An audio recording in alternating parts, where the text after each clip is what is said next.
আসসালামু আলাইকুম।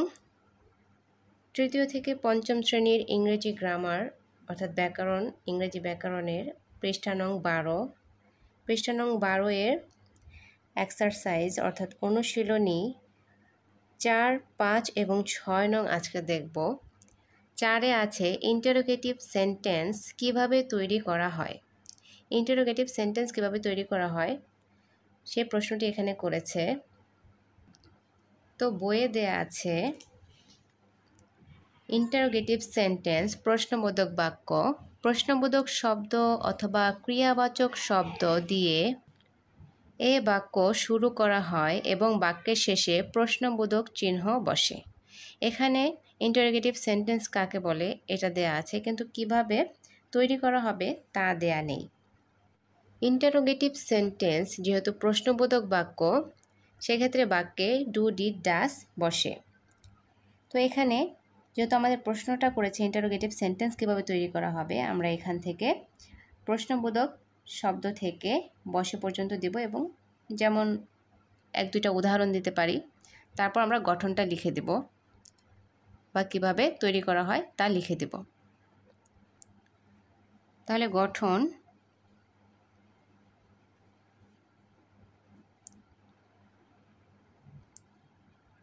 Do, did,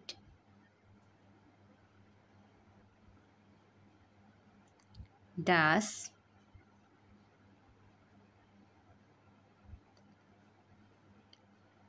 plus subject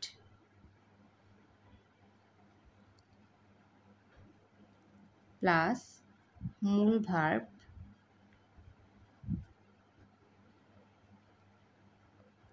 plus object.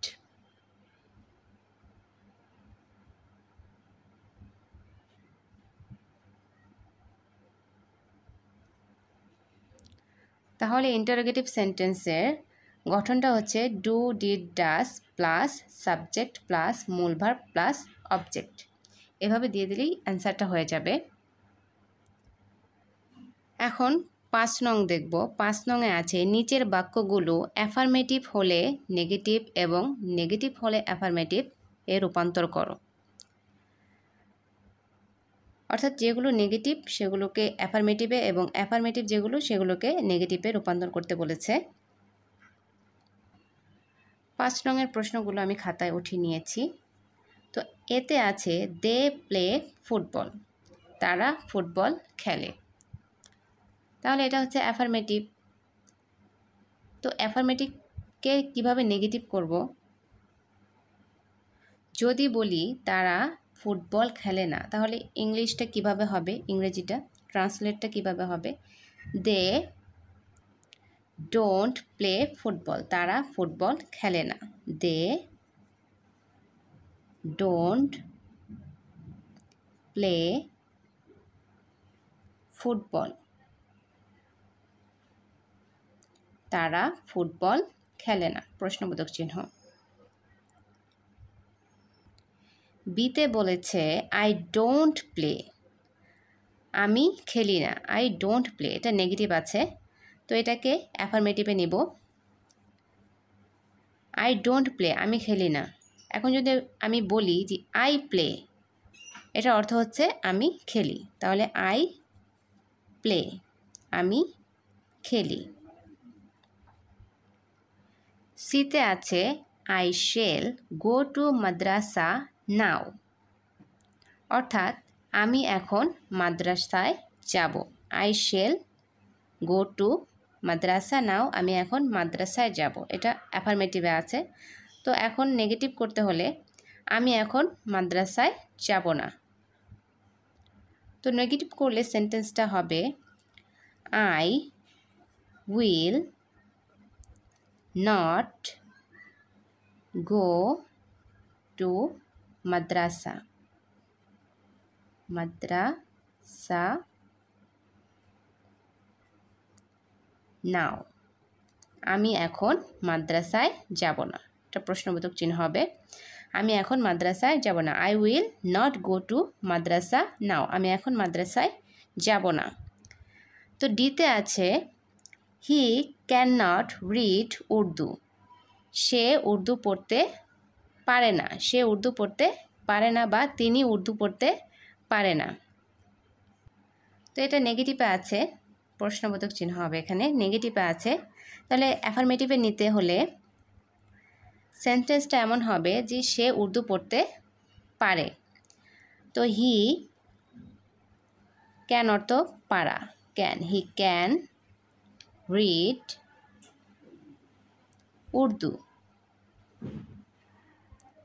অর্থাৎ সে উর্দু পড়তে পারে। ইতে আছে I did not it my breakfast yesterday, অর্থাৎ আমি গতকাল সকালের নাস্তা খাইনি। I did not it my breakfast yesterday, আমি গতকাল সকালের নাস্তা খাইনি। এটা নেগেটিভে আছে, অ্যাফার্মেটিভে নিতে হবে।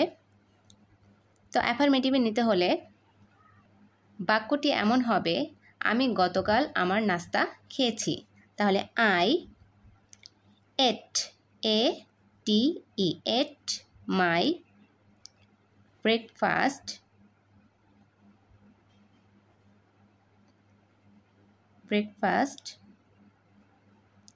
yesterday,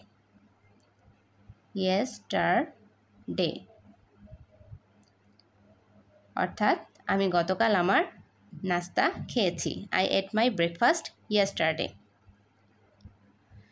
এখন 6 নংয়ে আছে 3টি এক্সক্লেমেটরি সেন্টেন্স এর উদাহরণ দাও।